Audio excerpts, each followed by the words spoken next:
Hello, my name is Donna Belk, and I'm at home at my kitchen table, and I wish that you could join me in person, but until then, I guess we'll do it this way. I am the creator of the Beyond Hospice online course, which leads to a program certification in death midwifery and as a home funeral guide. And this is a kitchen table talk. One of my students recently asked me how you even got started with introducing death midwifery and home funerals into a town. And I live in Austin, Texas, and have been doing this for several years, so have some successes that I could share with her. And I always have to give credit to a wonderful woman that I work with, and her name is Sandy Booth. And she's the one that originally introduced me to home funerals when she invited Beth Knox of Crossings.net to come and speak here in Austin. So this work stands on the shoulders of so many other people that have gone before. I always like to acknowledge sort of the history of where I received my training and experience. So how do you introduce the idea of home funerals in a community? When we had the training that Beth Knox came to town to do several years ago, we formed a core group of people that were interested in continuing the work here in Austin. And slowly over time it dwindled down from about 15 people to about 3 or 4. And I always found it fun to do things with someone else.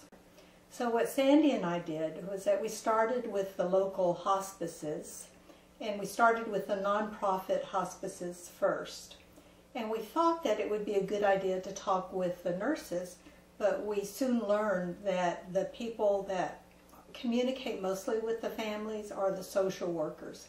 So we started approaching the social workers and asking them if they had information if someone wanted to do a home funeral that they could give their clients. And so the whole idea was to educate the social workers as to what they could offer their clients. They were really hungry for this information because they didn't even know that home funerals were legal and didn't have anything in place to help families should they request it. And in Austin there's a big community of Hindus and also Thai people, I'm sorry I don't know the correct term, and Buddhists, and they had been asked before about it. And so the social workers were real happy to have some information. So Sandy and I started out talking to the social worker that sort of oversaw the others. And then we did what they called a lunch and learn, where we just went in at noontime for about 15 minutes and did a presentation. We had made up handouts that showed the Texas statutes, the law, that legally gave families the right to act as funeral directors. And so we provided this information to the social workers so that they knew and could feel secure that it was really within the legal bounds of the families to be able to do this. So after a few presentations, we offered to do a home funeral workshop for the social workers and then also for the volunteers. And this got the volunteer coordinator involved. And she was really interested in it, and so we did several workshops over time for them. And then we offered to even come and speak at the volunteer trainings that they did, just a short presentations, 10 minutes, 15 minutes, whatever they would allow us. And at first they had us come in for, I guess it was 30 minutes, and then they had a funeral director come in for about 30 minutes also. And after a few times of this, we found out the funeral director had been telling people after we left that no one should have to do a home funeral, and that they really needed to stick with the funeral director.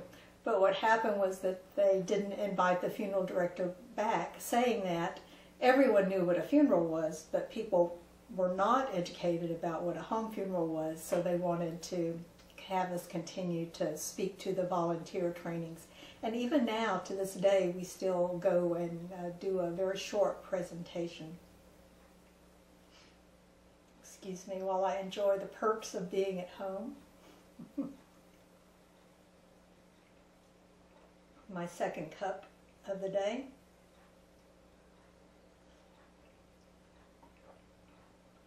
So from our start with the hospices, again, if this was a nonprofit hospice, we ventured out a little more to other hospices that were for-profit and had some success with them because there was an interest, again, with the social workers to know how to best serve the families.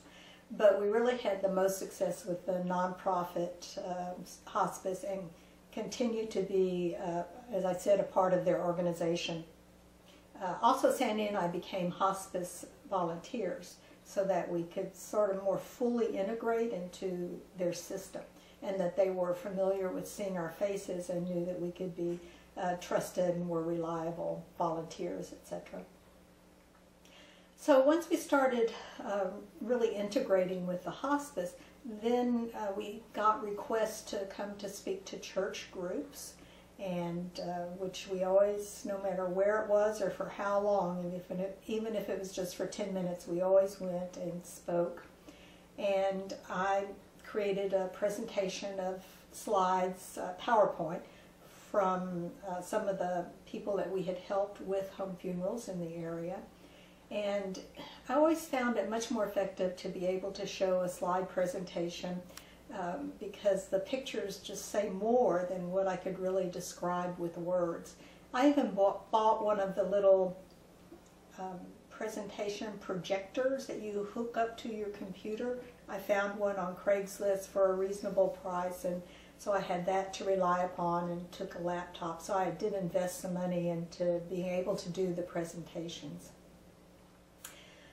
Sandy and I also started doing about every 3 or 4 months a home funeral workshop. So we found a place to rent, and we really just put notices around in some of the different free publications online and then also printed that there was going to be a workshop. And we asked for a donation of $10 to $20, so people were under no pressure to spend a lot of money. And we had a lot of success with that, and we continued to do that as well. And at first we tried to do things at the public libraries, and not very many people showed up for those, but we did make some good contacts, so I do think that the library talks are worthwhile. And out of that grew this home funeral workshop, where we take 4 hours on a Saturday. That seemed to be the time that worked best, from 1 to about 4:30, and do a 1-hour presentation with the PowerPoint projector about what a home funeral is, and then we did an actual hands-on demonstration and provided everyone that came with the legal forms that, with the handout that had the legal information, so that, again, people could feel secure knowing that they were doing the legal thing, and then also handout with resources that they could access here in Austin. And we provide a page called Texas Home Funerals that outlines all the steps a family needs to go through. So between all those resources, many people have gone to do these care for their own after death on their own, without Sandy or I being involved. So that's always very encouraging. I take particular pride in that, when someone just comes to a workshop and then they go off and do it themselves. It's like, go, good for you. So that happens not as frequently as I would like, but certainly it does happen.